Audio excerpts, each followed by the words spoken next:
Edi e ngacmon Benitën me një qetësi provokuese, duke e parë drejtë në sy dhe duke i thënë me një buzëqeshje ironike se ajo është bërë xheloze për të.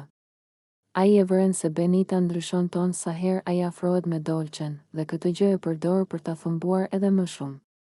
Me një ton tallës, Edi i thotë se ajo dikur ka dashur vëmendjen e tij, por se ai nuk ka pasur dhe nuk ka as tani ndjenja për të. Ai vazhdon duke ia bërë të qartë se zemra dhe interesi i tij janë tek Dolçe, dhe këtë e thot me qëllim që Benita ta dëgjoj sa më qartë. Benita i kthen shikimin e acaruar, por Edi nuk ndalet. Ai i thot se gjithë sjelljet e saj, komentet, thumbimet dhe shpërthimet e vogla janë thjesht shenja xhelozie të maskuara si lojë.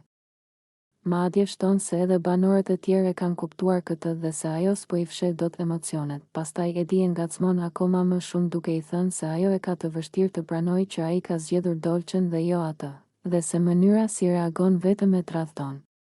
Ai nis të qesh me fjalët e veta, sepse e sheh që Benita po irritohet, por gjithsesi përpiqet të mbajë kontrollin. Benita përpiqet të mohojë gjithçka, por Edi i ndërpret fjalën dhe e tall edhe më shumë, duke i thënë se s'mund të mashtrojë askënd dhe se nuk ka arsye të ofendohet, thjesht duhet ta pranojë realitetin. Situata bëhet më e tensionuar, ndërsa Edi vazhdon me fjalë të lehta por therrse. Duke e vënë Benitën para të gjithëve në pozitë të vështirë, atmosfera rreth tyre ngarkohet dhe banorët e tjerë fillojnë të vërejnë se po lind një tjetër konflikt, ndërsa Edi vazhdon të qeshë nën hunë, i kënaqur që e ka acaruar Benitën deri në atë pikë.